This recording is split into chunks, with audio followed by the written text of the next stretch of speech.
Erdricast, avec une équipe complètement déjantée qui traite la musique, le cinéma, la culture et l'actualité au lycée de la Herderie. Venez nous rejoindre tous les jeudis, bonne ambiance assurée.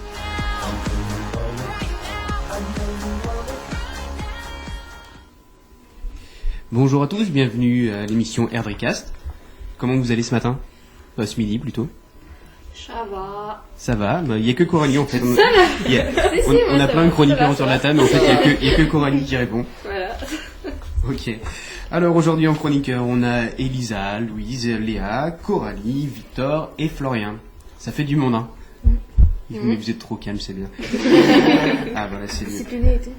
Comment ? Me discipliner, c'est pour ça. Discipliné. Oh. Quel joli mot, on va voir si c'est le cas. Alors, on va commencer tout de suite par une chronique d'Elisa aujourd'hui qui va nous parler de... Je vais parler du hand, donc okay. La France. Mardi, elle s'est imposée 39 à 30 contre la Biélorussie au Danemark. Ça leur a permis d'accéder aux demi-finales de l'Euro. Donc, d'après les années, les Bleus, ils n'ont pas atteint la demi-finale depuis 2010. Donc ça fait quand même pas mal de temps, quoi. Et je pense qu'ils sont fiers d'y parvenir. Et du coup, c'est bien pour nous aussi, la France, de représenter de représenter notre pays, quoi. Effectivement. Donc le prochain match, ce sera contre l'Espagne, un adversaire de taille. C'est quoi ton pronostic par rapport à l'Espagne ? Moi je dis on peut gagner, je pense. Bon, ça va passer. Si on continue sur la lancée, là, on va cartonner. Ouais. Ça passe de juste ou un bon gros match où la France passe devant à l'aise ? Je pense que ça va être serré. Non, ça va être juste. Ça va être serré. Un joueur en particulier qui va être meneur de match ou je sais pas du tout. Tu sais pas, ok. Les autres, est-ce que vous allez suivre ce match ou pas ? Carrément. Peut-être, ouais, sans doute. Le suivre, moi je vais pas le voir, mais je vais suivre ça sur Facebook. Donc... Facebook, c'est bon, on peut tout suivre. Ouais. Non, mais c'est bien parce que tu peux suivre limite, sans voir, mais tu peux suivre en direct parce que chaque fois, tu sais, ils postent limite toutes les 5 minutes la fin du match. D'accord. Ça, c'est bien. C'est cool, t'as des potes qui suivent et qui commentent en même temps, quoi. Ouais. C'est des chroniqueurs Facebookiens. Ça peut marcher. Ok. Donc il se jouera vendredi. Ouais. Et s'ils accèdent à la finale, du coup, ça sera dimanche. Quelle heure le match vendredi ? Je crois que c'est 20h ou un truc comme ça, j'ai pas... Moi, aux alentours de 20h, ok. Ouais. Donc voilà. Après, ils ont réussi, grâce à leur victoire, à accéder aux qualifications du mondial de 2015 au Qatar. C'est pas mal aussi. Effectivement. Ça fait du bien d'avoir un sport où on a une bonne performance, on va dire. Bon, le football aussi, ça marche, mais c'est bien de comparer un petit peu de hand, c'est intéressant, ça change. Ouais, mais c'est un peu plus dur, le football. Oh, là, c'est la footballeuse qui parle, ça y est. Au handball, les cages sont plus petites, le ballon est plus petit. Voilà. C'est un peu petit, mais c'est plus physique. Et en plus, il joue avec leurs mains, quoi. Qu'est-ce qu'il y a, Louise ? C'est pas moi, c'est elle. Ah, Léa. Non, rien. D'accord, ok. Donc, voilà, c'est... Ok, on aura sûrement les résultats, une petite chronique sur les résultats la semaine prochaine. Voilà. Avec une victoire de l'équipe de France. Voilà, on espère. Bien sûr. Alors, on va donc continuer maintenant par une petite chronique. Une chronique présentée par Victor. Bonjour. Alors Victor, tu vas nous parler de quoi aujourd'hui ? Donc je vais vous parler du dernier roman d'Amélie Nothomb qui s'appelle La nostalgie heureuse, qui est paru en septembre 2013 chez Albin Michel. Ouais. Donc je vais vous parler brièvement de l'auteur avant de parler du livre. Donc Amélie Nothomb est née en 1967 à Kobe, au Japon. Elle a publié 22 romans, ce qui fait exactement un par an tous les septembre depuis 1992. Et à peu près autant de contes et de nouvelles, donc elle écrit énormément. Elle dit d'ailleurs qu'elle a écrit aujourd'hui plus de 70 romans, dont elle refuse la publication. C'est aussi une écrivaine très excentrique et qui est assez célèbre aussi pour ça. Donc j'ai eu la chance de la rencontrer la semaine dernière, Lou était là d'ailleurs, à Nantes, pour une séance de dédicace. Et j'ai pu voir que c'était une femme finalement très, très modeste, très gentille et qui a aucune prétention vraiment, qui est vraiment agréable et très curieuse avec ses fans. Donc je trouve que c'est toujours sympathique quand on sait le comportement assez hautain que peuvent avoir certains auteurs de nos jours. Lesquels, par exemple? Je ne citerai pas de nom pour ne pas être désagréable, mais D'accord. beaucoup d'auteurs qui vendent pas plus qu'Amélie Nothomb et qui sont bien moins accessibles, bien moins agréables. Ok. Donc le livre, La nostalgie heureuse, c'est un roman sur le retour d'Amélie Nothomb dans son pays natal, le Japon, où elle n'est pas allée depuis ses 5 ans. Donc c'est un roman autobiographique, comme plus ou moins tous ses livres. C'est un roman qui est assez court, mais qui est finalement assez dense. On retrouve le ton si particulier d'Amélie Nothomb que les fans apprécient, un humour assez corrosif avec beaucoup d'autodérision, un style qui est très vif, épuré, imagé, par moments même très, très poétique, aux accents bouddhistes un peu je dirais, notamment dans la deuxième partie du livre. Du coup, c'est un peu toute une atmosphère qu'on découvre dans le livre, toute une culture japonaise, une civilisation qu'on n'a pas trop l'occasion de connaître dans les romans de nos jours. On voyage avec elle dans des villes comme Tokyo, Kobe, Kyoto ou Fukushima par exemple. Globalement, c'est un roman qui évoque plus la nostalgie, le spleen, l'identité, les retrouvailles, donc avec un début très entraînant.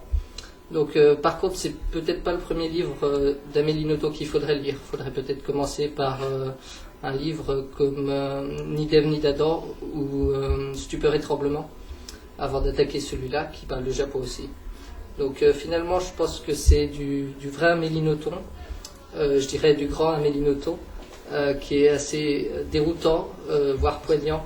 À mon avis, c'est le plus abouti des romans qu'elle fait. D'accord, tu les as tous lus, toi? Voilà, pas tous, non, Pas tous. pas tous de ces 22, mais j'essaye de suivre son rythme, déjà c'est pas facile. Oui, effectivement, si elle en sort un par an... Oui, un par an, et puis elle en écrit 3-4 par an qui sont pas publiés aussi. D'accord, C'est- elle met du déchet de côté ou elle en stocke? C'est très impressionnant, oui. Si Albin Michel elle veut sortir des romans qu'ils ont du mal un jour, ils ont juste à fouiller les tiroirs et ils auront de quoi faire pour des années. D'accord. Alors, qu'est-ce qui t'a amené à la rencontrer la semaine dernière? Alors elle faisait une séance dédicace à Nantes pour son dernier livre justement, La nostalgie heureuse, et à la librairie Coiffard en face du passage Pommeret. Donc on était là-bas une demi-heure avant, il y avait déjà pas mal de monde Ouais. et c'était vraiment plein jusqu'à 18h au moins. Et elle prend vraiment le temps de parler avec tous ses fans, c'est vraiment très agréable. Elle en connaît beaucoup d'ailleurs, elle a une mémoire assez impressionnante, donc c'est sympathique. D'accord, donc une belle rencontre. Ouais. Ok. Je crois que tu avais une musique à nous proposer aujourd'hui. Ouais, alors je sais pas dire le nom de l'auteur, Coralie, tu peux peut-être le dire. Skrillex. Bon, ça va, c'est pas dur à dire. C'est parce que elle cite cette chanson dans son roman justement, roman qui évoque la ville de Kyoto, si je dis pas de bêtises, voilà. Et donc elle se réfère à cette chanson, donc je voulais vous la faire écouter parce que c'était pas du tout le style de musique a priori que j'apprécie, mais je trouve ça plutôt entraînant finalement. D'accord, eh bien on écoute ça tout de suite.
On reprend donc l'émission voilà, avec ce petit morceau Skrillex. Effectivement, très dubstep, très électro, très dynamique. Les autres, vous connaissez un petit peu ce style de musique ou pas?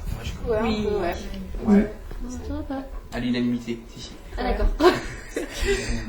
Ok, on va donc continuer par Léa. Léa avec une petite chronique comme d'habitude de Buzz Internet. Ouais, une mini-chronique flash internet plutôt. Flash Internet, ok, ça marche. Et moi je vais vous parler d'une chaîne YouTube encore qui se spécialise dans la découpe des discours du président Barack Obama. Donc voilà. D'accord. Et qui les transforme en chansons pop pour faire les paroles en fait. Donc il prend les mots à mots. Et il prend mot à mot et il refait les paroles donc des chansons et met la musique en fond. Donc il a fait Call Me Maybe de Carly Rae Jepsen. Donc entendre Obama chanter Call Me Maybe, c'est assez comique, je trouve. Oui, ça doit. Oui. Et c'est quand même un grand buzz parce qu'il y a eu 41 millions de vues sur celle-là. Ah, quand même. Ouais. Et la deuxième plus vue, c'est Sexy and I Know It de LMFAO, qui a 21 millions de vues.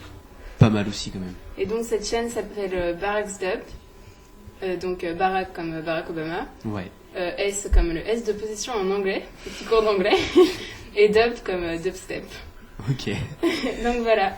Donc tu nous mettras le lien sur la chaîne YouTube quand les gens écouteront l'émission de radio. Oui. Comme ça, on pourra aller rigoler et puis participer aux 41 millions de vues. Ouais. Les autres, vous l'avez vu Non, ce montage mais ou tu pas sais si Barack Obama il a vu la vidéo? J'en ai aucune idée. Peut-être, je sais pas.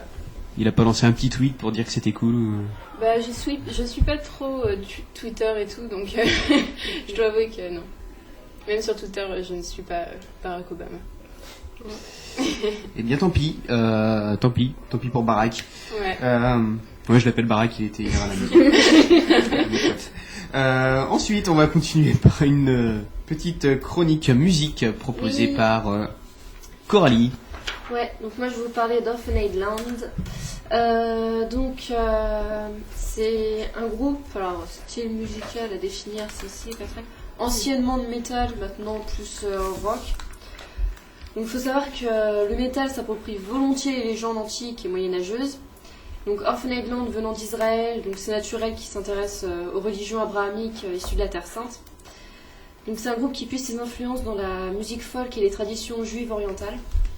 Donc cette fusion inédite entre rythmes orientaux et métal a débuté avec l'album Sahara en 1994, puis El Nola Alila en 1996, avant de connaître un point d'orgue avec Maboul en 2004. The Neverending Way of Our Warrior sort en 2010 et ensuite All Is One a suivi en juin 2013. Ce qui est très drôle, excuse-moi Coralie, c'est que pendant ta chronique, il y a la couture en face et mode fashion. Je citerai pas le nom de Léa et Louise. Prends ta chronique, excuse-nous Coralie. Donc le groupe s'est formé en 1991 à Petah Tikva, donc c'est un quartier nord de Tel Aviv en Israël, sous le nom au début de Resurrection. Et Orphaned Land prend son nom définitif en 1992. Donc le groupe est composé de Kobi Fari au chant, Yossi Sassi à la guitare électrique et acoustique, aux instruments traditionnels et au piano, Chen Balbous à la guitare électrique, Uri Zelcha à la basse et Matan Shmueli à la batterie. C'est pas facile à dire, effectivement. Ouais. Il faut savoir que le chanteur Kobi Fari est aussi journaliste en même temps. D'accord. Alors je sais qu'il a une chronique dans un journal israélien, je sais plus s'il tient son propre journal ou pas, il me semble, mais je suis pas sûre. Donc c'est un journaliste qui est assez réputé en Israël. Donc dès son premier album Sahara en 1994, le propos d'Orphaned Land est clair. Donc c'est un groupe qui ambitionne une fusion entre influence orientale et métal. Donc cette fusion musicale est doublée d'un message universel de tolérance, particulièrement bienvenu dans un Moyen-Orient en proie à d'incessants conflits. En fait, c'est un groupe qui est très engagé dans la paix entre tous les conflits du monde arabe, quoi. Donc israélo-palestinien, entre les musulmans, les juifs et tout. C'est un groupe qui est même dans la chanson que je vais vous proposer après, elle est entièrement basée là-dessus. Cette fusion musicale est doublée d'un... j'ai déjà dit. Elle Noura Alila en 1996 enfonce encore plus le clou en faisant référence à l'époque bénie de Cordoue. Donc c'est une époque où les trois religions abrahamiques cohabitaient en paix et se mélangeaient harmonieusement. Ouais. Donc après une pause, Orphaned Land sort Maboul, sous-titré The Story of the Three Sons of Seven en 2004. Donc cet album est une allégorie sur trois fils, chacun appartenant à l'une des religions monothéistes, qui sont accueillis sur l'arche de Noé lors du déluge. Donc le mélange entre métal et tradition moyen-orientale avec une musique vraiment originale et réussie. Et ensuite l'album The Never Ending Way Our Warrior sort en 2010 et c'est un album qui reprend le thème du combat de la lumière face aux ténèbres. Donc l'isolement géographique n'a pas encore permis à Orphaned Land de trouver une reconnaissance à la mesure de leur talent. Parce qu'il faut savoir que sur la scène métal, c'est les Nordiques qui prennent toute la place, parce que c'est vraiment les pionniers et c'est très très dur quand on n'est pas de là-bas de s'imposer. Donc t'es en train de dire que ce groupe-là, il est pas prêt d'arriver au Hellfest? Il est déjà venu au Hellfest. Ah, il est déjà venu. Ouais, mais en fait, ce qu'il y a, c'est que je pense qu'il ne serait pas israélien. Il viendrait par exemple de Finlande ou de Norvège. Il ferait partie des plus grands groupes actuellement. D'accord. Parce que c'est un groupe qui est assez connu, mais pas, je sais pas comment dire quoi, qui est pas Reconnu. Ouais, voilà. Enfin, c'est un peu compliqué à expliquer. C'est quand tu dis un métalleur Orphaned Land, généralement on a entendu parler, mais ça s'arrête là, quoi. C'est pas. Ok. Les musiques sont entendues, mais pas très connues. Ouais. Mais leurs albums, ils témoignent d'une belle réussite spirituelle et musicale. Donc en mélangeant les signes distinctifs des trois religions monothéistes sur la pochette de l'album All Is One en 2013, donc c'est l'album dont je vais vous parler après. Ouais. En fait, sur l'album, on voit c'est mélangé. Il y a la croix chrétienne. Puis je sais plus, enfin d'autres. Grande connaissance de l'album, je tiens à le Comme souligner. ça fait. Mais tu devrais, tu es en littéraire. Moi je fais tout le temps. Quel rapport entre étudier les pochettes d'albums et Eh bien, littéraire? tu dois trouver un sens caché à toi. Allez, on va laisser Coralie finir. Oui, bien sûr, bien. On va demander à nos deux couturières d'en reprendre la couture et de laisser finir ta Donc je chronique. disais, avec cette pochette, la pochette de l'album All Is One, le groupe affirme toujours plus fort sa volonté de rapprocher les peuples. Pour ce 5e album studio, le groupe semble délaisser définitivement toute inspiration death metal, en penchant beaucoup plus vers le rock, et avec tout de même un léger arrière-plan atmosphérique metal, mais seulement niveau instrumental sur certains morceaux. Ok. Donc All Is One est un album qui se démarque des autres car, comme je viens de le dire, le groupe a laissé de côté tout ce qui peut toucher au thrash, death et autres barbaries auditives pour personnes non initiées. Donc le précédent album commençait déjà à s'éloigner de ses influences, mais celui-ci s'en détache mais complètement. Cet album, c'est un véritable voyage dans le Moyen-Orient avec des lignes de guitare magnifiques. Donc là, Yossi Sassi, le guitariste, il mérite bien sa réputation de soliste hors pair. Les centres de Kobi Fari participe aussi à ça.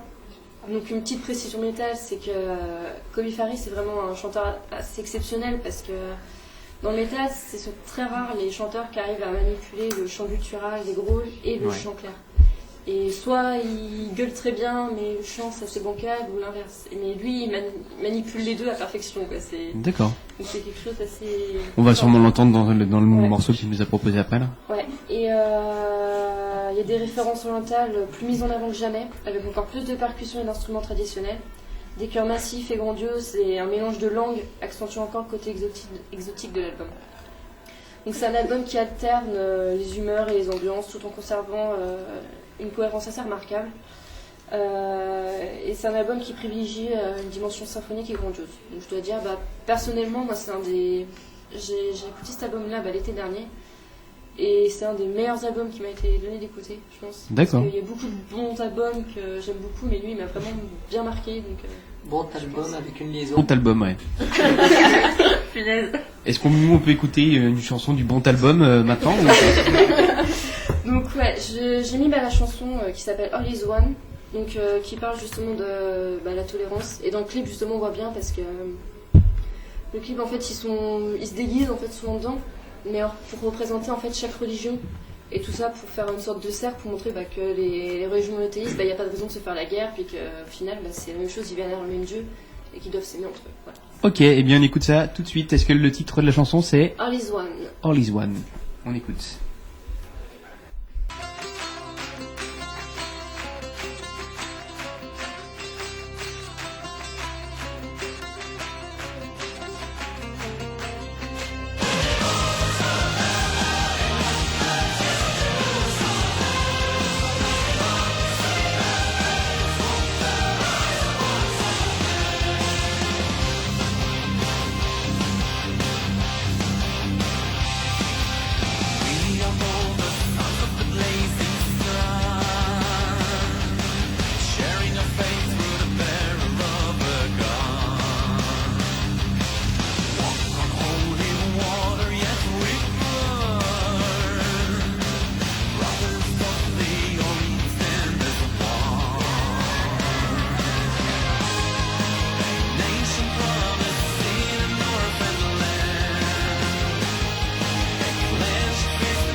Alors, on reprend après avoir écouté la musique de Coralie. Effectivement, le garçon a une tessiture assez importante. D'un coup, c'est très aigu, un coup, c'est très, très grave. C'est assez impressionnant. Effectivement, les autres, vous en avez pensé quoi? Ok, vous avez rien pensé. Vous êtes tous endormis pendant... Moi, j'ai bien aimé, personnellement. Ah, c'est une catastrophe, ils sont totalement à mort. Moi, j'ai Toi, bien tu aimé, sens moi. du coup. Là, j'ai trouvé que c'était un drôle de mélange quand même. Enfin, il faut un peu de temps avant de s'habituer. Mélange entre l'oriental et le métal. Effectivement, je suis d'accord avec toi sur ton analyse. Moi, j'ai bien aimé. Je crois que pour ceux qui n'ont pas entendu Léa pour la 8e fois, Non, mais je veux dire, elle a bien aimé. je sais pas, j'ai pas ressenti de difficulté à m'assimiler le métal et la musique orientale. Voilà. Ah, voilà. Ok. En gros, j'ai bien aimé. Eh bien, on va continuer. Je vais juste demander à celui qui tape dans la table d'arrêter de taper dans la table, n'est-ce pas, Victor? Qui regarde au plafond. Donc, on va continuer par Florian qui va nous parler d'un article qu'il a vu dans le journal Presse Océan du 23 janvier 2014.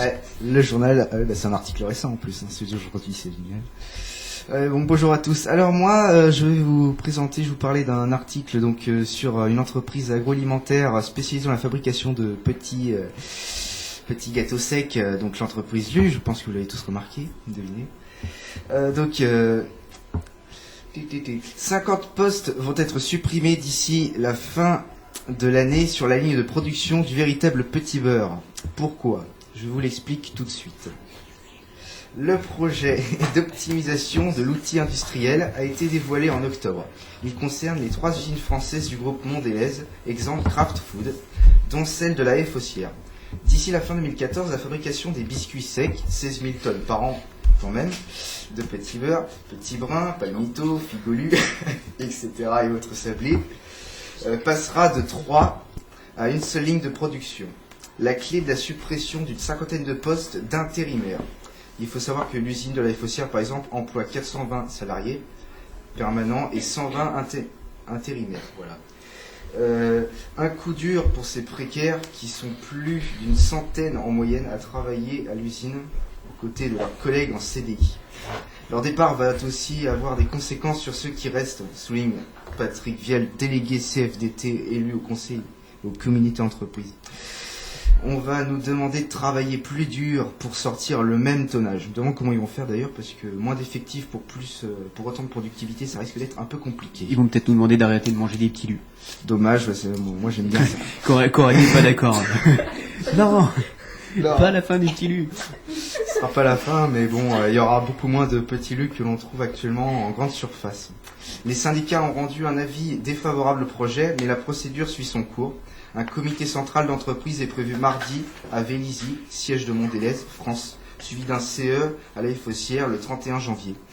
Donc nous travaillons sur des projets d'amélioration de la compétitivité dans tous nos gros sites en Europe, explique-t-on au siège de Mondelez, France.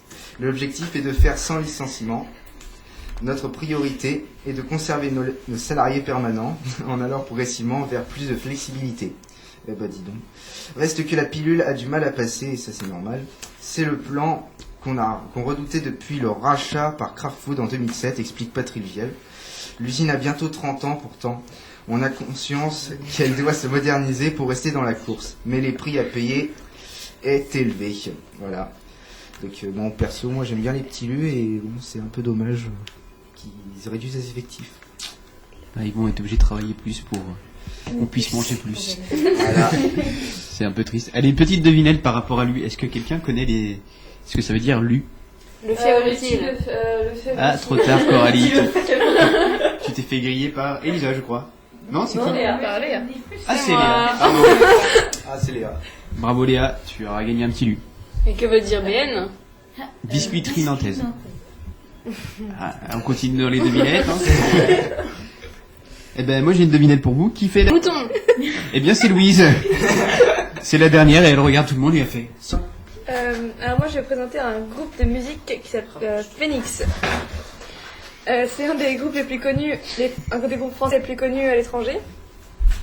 Et Tom Mars, le chanteur, Laurent Bakovitch à la guitare, avec Christian Mazalai, et à la clavier Deg Darcy. Donc, Sûr qu'ils sont français ou... oui, je suis sûre qu'ils sont français. Ils sont venus, ils viennent de Versailles. Et ils ont été connus dernièrement pour leur nouvel album Bankrupt, peu importe. En 2010, ils ont gagné les Grammy Awards du meilleur album alternatif. Et c'est un peu un groupe qui date parce qu'en 13 ans, ils ont fait 5 albums et une cinquantaine de chansons. Moi, je les aime bien parce que ils ont un mélange d'influences. Ça va du soft rock au hip-hop et de la musique classique électronique, tout ça pour donner un rock pop assez sympa. Et là, pourquoi je vous en parle? Parce que jeudi prochain, le 6 février, à 20h au Zénith, ils passent à Nantes. Et tu vas aller les voir? Je vais essayer. Est-ce que t'as pas tes places? Non. Mais déjà, ils ont été reportés parce qu'à la base, ils devaient passer le 25 novembre, mais je sais pas, ça a été annulé. Mais je crois qu'il y a des places encore, donc ça va le faire. D'accord, t'es confiante pour aller les voir? Oui. Ok, les autres, vous connaissez le groupe ou pas? Ouais. Non, personnellement, non. Eh bien, on va écouter... Ah, oui, pardon Léa. Non. Manifeste-toi. Tu connais le groupe, Léa? Elle m'a fait écouter 2-3 chansons. Mais ouais, j'aime bien. Mais j'ai pas eu la curiosité d'écouter plus. Eh bien, on va faire découvrir à nos auditeurs un morceau de Phoenix pour ceux qui connaissent pas. Donc, on va écouter ça tout de suite.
Comment?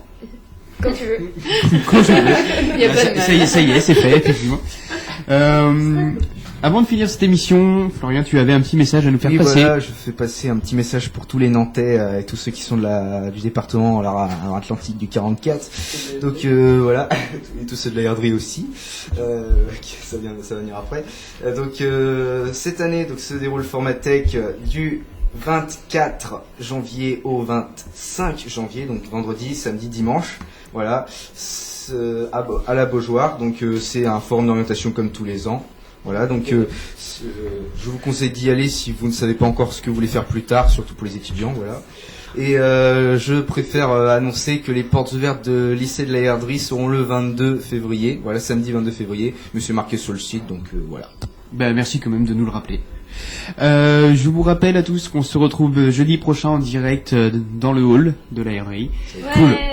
Oui. Ouais. Super enthousiaste. Oui. Voilà, ça fait peur. Donc on se retrouve en direct jeudi prochain et on se quitte sur notre musique de fin. Voilà, à jeudi prochain. Jeudi prochain. Peace out. La Herderycast. C'est la Herderycast. Écoute la radio du lycée et tu seras cultivé. Herderycast. Et tu seras informé. Herderycast. Et tu seras renseigné. Toutes les informations 24h sur 24 pour vous servir.